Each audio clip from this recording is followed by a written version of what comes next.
Hi, I'm Liam Dooley, and in today's video of Don't Lose Your Heads, things are going to get a little interesting.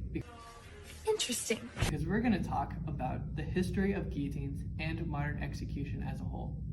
On a continuing note, we will also be talking about why public execution is confusing and wacky,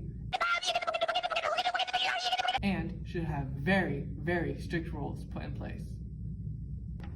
This topic is a little confusing and wacky because blah blah blah blah blah blah blah blah blah. 1. The history of guillotines is very long and arduous. For those of you who don't understand the big boy words that Liam likes to use, arduous means something that is difficult and tiring and just overall too much work. 2. Although he had a good heart, Dr. Joseph Ignace Guillotine made everything more complicated. 3. Public executions were somewhat beloved. I love y'all. And 4. Although discontinued, public executions are somehow making their way back into modern life. Oh my gosh, I love this topic so much. Whenever you get to talking about like the little toy mini guillotines for like the kids in like the 18 whatevers, can you please get me one? Oh my god, Ari, for the last time, we're not going to get you one of those so you can literally chop off little kids' fingers. How about you go lose your head, you little Now, to continue from that debacle, a guillotine's history goes back very far, even before the name guillotine came to be. But we'll get into that later. The long history of guillotines dates back to the Middle Ages in Germany and Flanders. Back then, the name guillotine didn't even exist, and they were just called planks. However, this execution device had a cousin, produced by the English, called the half-axe gibbet, which was just a sliding axe. Now, to talk about the well-endowed and true predecessors of the guillotine, which were the Renaissance era mania and the Scottish maiden, which took off the heads of about 120 people over the 16th and 18th centuries. Now that we know the primitive history of guillotines, we can talk about how exactly they got their name. Imagine this, it's 1789, and some people are starting to get tired of the cruelty of the current execution methods. I'm really bored, I don't know what to do. They wanted something more, how do you say this, less painful and faster? Seeing as things like axes and sword beheadings were often botched and landed halfway through the neck. And so now we introduce Dr. Joseph Ignace Guillotine, who, with the help of designs from Antoinette Louis, created the first modern guillotine. However, like a lot of people, Dr. Joseph Ignace Guillotine opposed public executions. No!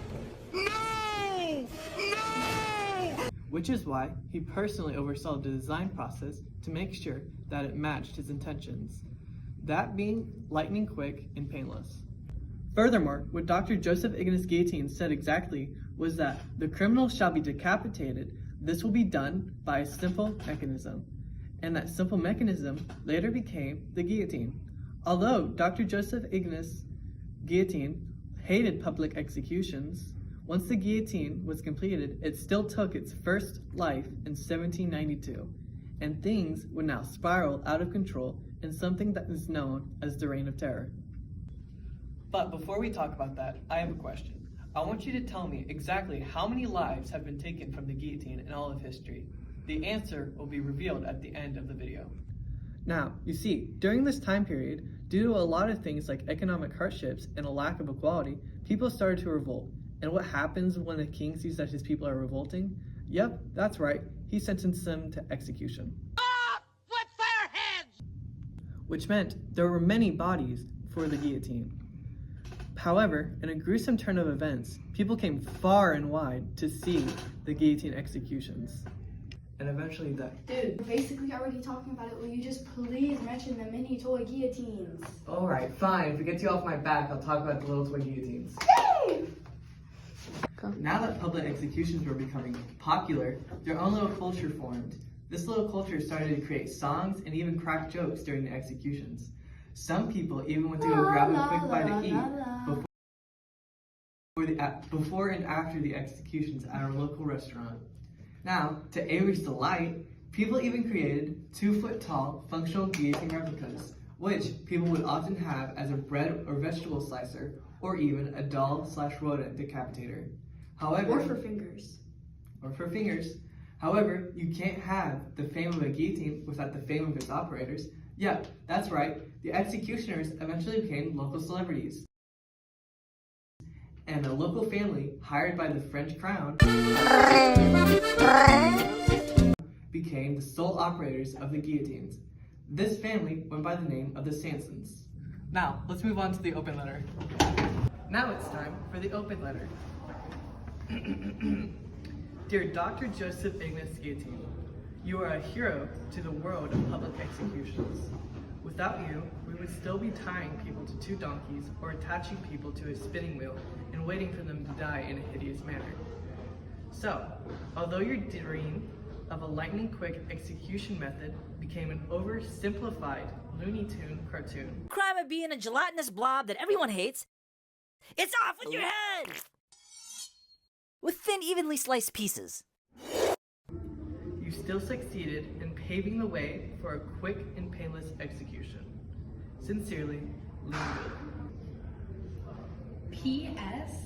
You should totally give me one of those things. I'm sure Mr. Joe Guillotine person would appreciate it very much. Now that we know the history and toddler era of the guillotine, let's jump way forward to the now. Although guillotines were officially abolished in 1981, the world as a whole is still struggling with executions. Certain states like Idaho and Utah are bringing back the firing squad, although it's regularly botched, while most states and other places use lethal injections. However, certain groups like Amnesty International say that the death penalty is the ultimate cruel, inhuman, and degrading punishment. All around, a lot of Amnesty International's points need some serious consideration. Take Melissa Lucio, for example. She served 22 years on death row, but just a few days before her scheduled execution, she was proven innocent by a paid witness. She and 200 plus people like her have been placed on death row, but were later exonerated. So imagine you're one of these 200 people. Just take in consideration that you're on death row for years, and your execution day is slowly coming closer and closer, but every day you know you're innocent. All in all, even if you don't completely oppose executions, like Amnesty International, you have to agree on 2 things. 1, people should not have to suffer during executions. And 2, these people have the right to a complete and fair trial, which is why there should be strict rules put in place that limit the amount of pain that people face and limit how long the execution lasts. All of this guillotine mumbo-jumbo history shows that even 100 years ago, we were still struggling with execution as a punishment. But at least we moved away from tying people to wheels and or donkeys. In truth, you should understand now that anyone can make anything happen. After all, we all have a voice, just like Dr. Joseph Ignace Guillotine. Now, to answer the question previously stated, in all of history, about 30,000 people have been executed by guillotines. This is the end of Don't Lose Your Heads. Best wishes, Liam Dooley.